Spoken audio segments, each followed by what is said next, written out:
I'd like to introduce Leah Skerry. Leah is the newest entrepreneur in residence at St. Mary's University and co-founder of Squiggle Park. I think the teachers are going to love this. Leah is also a professional aerialist and dancer. Welcome, Leah.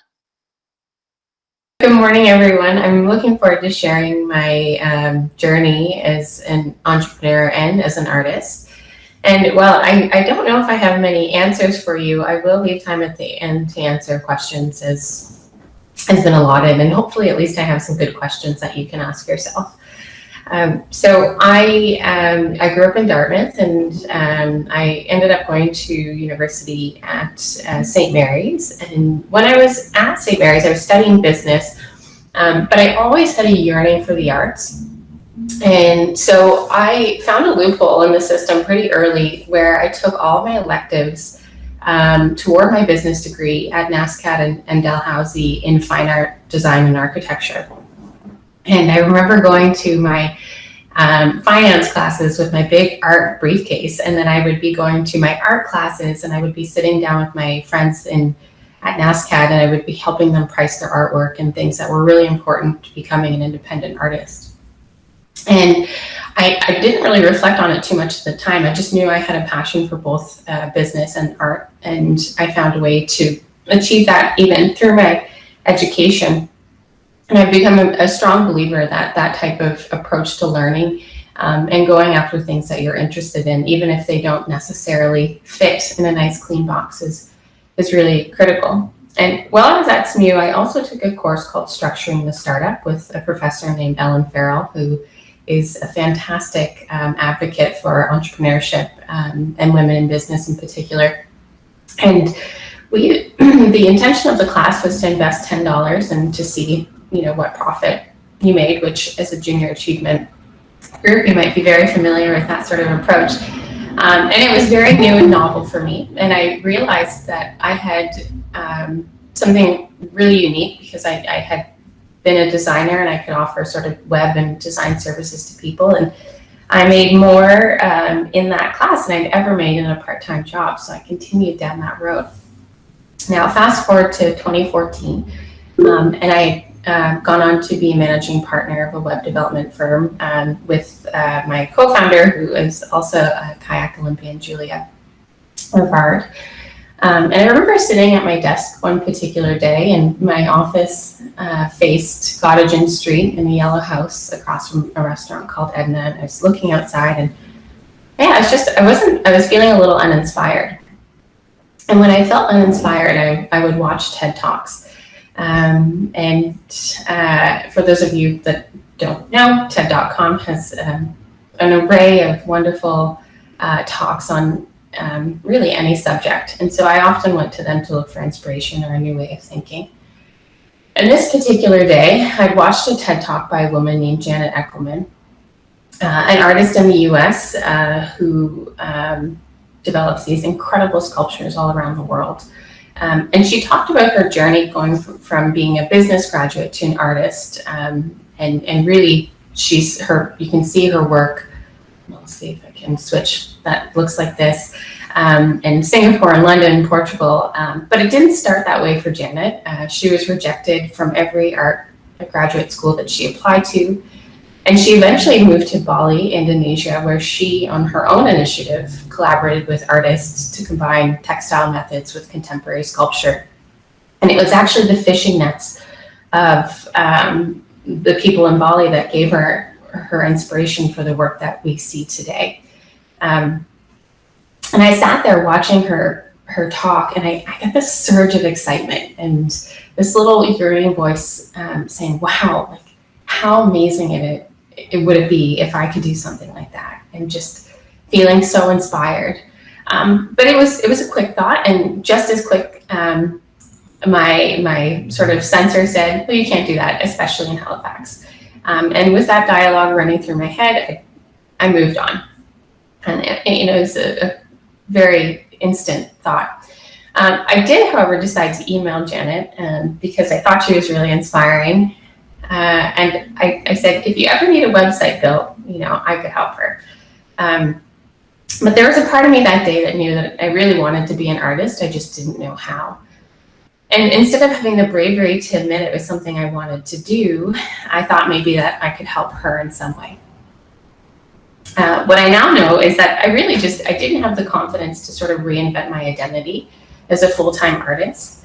I had gone to business school and I was a business owner and I had stable income and had built up my reputation in that space. So I just kind of let it go. And I never did hear back from her about building her website. So the idea really faded. And for years, I continued in technology and developed other products and companies, and eventually implemented something called innovation time at the company, where people could work on projects that were inspiring to them, or really work on new technologies. And we had some success there. My colleagues and I founded Squiggle Park, and it's an educational video game that teaches reading skills from kindergarten up to 12th grade. And the two products, Squiggle Park and Dreamscape, now have over 4 million kids around the world playing this product. And the first product we developed was acquired by a company out of the US. So I'm really proud of the work that my team and I were able to do there and continue to do. Now, during those years, I started taking circus classes. I was a competitive gymnast as a kid, and so circus came very natural to me, despite being much too old to pursue something like circus. And eventually, I continued to train while I was running the company, and I was asked to perform professionally as a trapeze artist with a group in Chicago. And by that time, I was living in Toronto as part of the company goal to raise investment.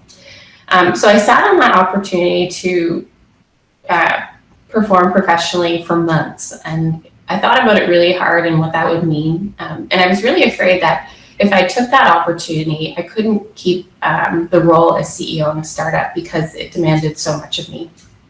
And I did eventually decide to take the opportunity to perform professionally, but it wasn't something I kind of saw as separate. I went back to that initial Leah in university that went to business school and also went to art school, and I was insistent I could run both a company and be a professional performer. And I think really I just couldn't let go of the identity and the deep responsibility I felt for those connected to the company. And so for an entire year, I ran the tech company while also performing as a professional artist, training 30 hours a week, plus performing and running the company. And it eventually became clear that I couldn't do both long term. And I was getting very tired. So I talked to my co-founder, and after several months, I transitioned out of my role as CEO. And I started again as a full-time artist, eventually taking me to Montreal to train and perform with the best circus performers in the world. And I had such an incredible experience, which of course, with the pandemic, was halted rather suddenly. And at that point, I thought, well, I tried. It was almost like a mini retirement, and now it's clearly time to go back to tech. And I wanted to be close to my family, so I moved back to Halifax, and I paused my art dream again, and slowly worked my way back into tech and the community here in Halifax in the business world. And last year, while living in Halifax, a funny thing happened. I met a friend while walking my dog early in the morning, and we got to talking about circus, and I told him I had a love of performing arts and dance, but that was over in Halifax. It wasn't really a reality here. And a few days later, he sent an audition for a project he had seen on Instagram taking place in Halifax. And it was a dance project that needed circus aerialists for an off-ground choreography in nets. And I looked at it, and I auditioned, but very reluctantly. In fact, I put my name on the waiting list instead of in one of the actual audition slots, because I had kind of put that part of my life on hold. And it turns out that this project, just fast forward here, was meant to take place in New York, but because of the pandemic, the choreographer decided to cast in Halifax because she had grown up in Chester and wanted to be close to her family for the year, and was able to do so. And so I went out to this day-long audition, and I immediately had a feeling I was in the right place. And I couldn't really place why. And it took me the entire day of performing on these nets to realize that I was auditioning for the first ever performance that would happen on Janet Eckelman's nets, the woman that I was so inspired by 7 years ago. And as it turns out, I was cast as one of 4 dancer aerialists that will tour around the world on her sculptures. And this is just some of our rehearsals. And here is a picture of Janet and I from our fall rehearsal. So I'm sure you can tell by the smile on my face that it was a very special day for me. Now, if you asked me 7 years ago, or even last year, if I could have ever imagined being in this place, the answer most certainly would be no. I just couldn't imagine it. And how could I ever really imagine it? 7 years ago, I'd never been on a trapeze. 7 years ago, I wouldn't have that bravery to take a leap into a profession that I really had no skill set in. And I was too busy worrying about things I could control or couldn't control, like how I'd be perceived if I actually did something I yearned for or became a full-time artist, and taking that leap into something that was completely different from the identity that I had built over that lifetime. But the thing is, we can really never know where we'll end up, and we can never really control that outcome. You know, those questions like, well, if I work with this person or I do this, this will happen. And what I've learned, at least from this one experience, is that if we listen to ourselves and we hear that little voice that might be very quiet saying, that's it, amazing things can happen, and we can be in a place that we never really imagined. And so some of the questions that I ask myself now, and I encourage you to ask, if you have that feeling, is what's the next best thing I can do to move my goal forward? Or what's the most brave action I can take to honor this feeling I feel? And if we are willing to take that step in the next direction, whatever that might be, you'll certainly end up in a place that could be more than you'd ever imagine. So I'm going to leave it there and open it up to more specific questions. I know there were some questions around specific things like work-life balance and pay, so I'm happy to answer those questions. Leah, thank you so much. You're about the coolest person I have ever spoken to. This is just incredible. So I'm sure the students have a lot of questions to relay to the teachers, and then they'll get in the chat for us. But to start, I'm going to go back, and I've heard you speak before about the importance of mentors. And can you talk about, I guess, the importance of being brave or to reaching out to those people that inspire you? And then where you said the woman that you saw in the TED Talk didn't get back to you immediately, but then you ended up in this, relationship with them through the work that you did later. But can you talk a little bit about how you were brave enough to contact them in the first place, and to set the students' expectations on how to do that? Absolutely.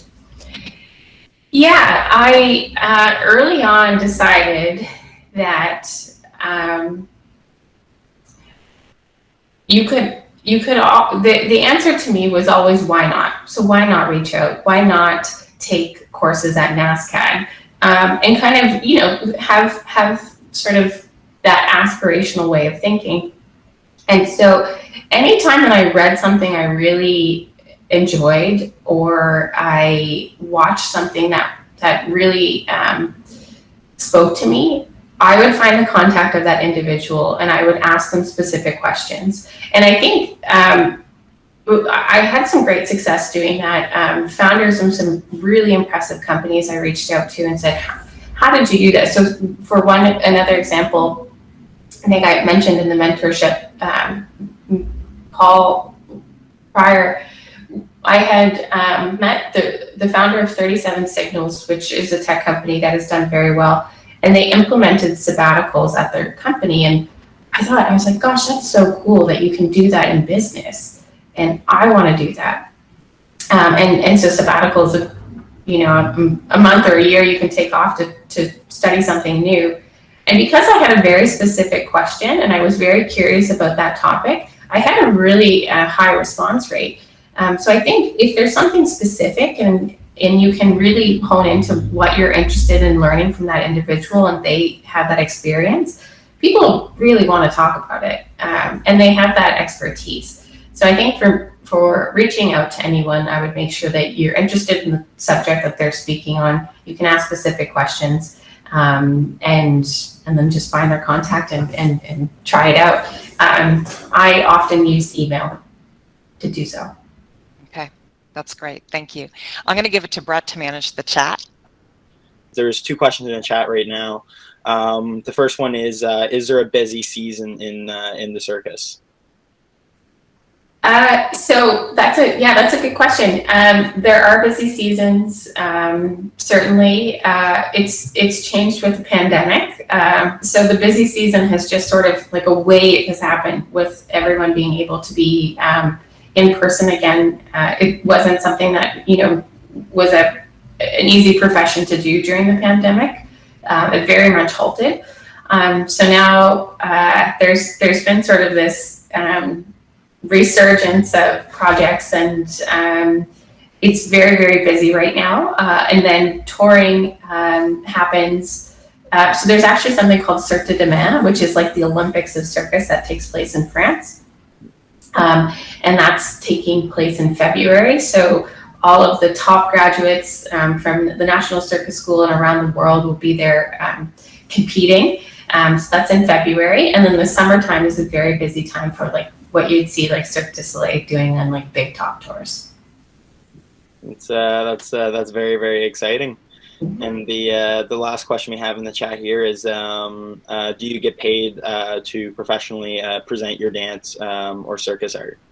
Yeah. So when I would define professional as someone who's paid to do their skill set.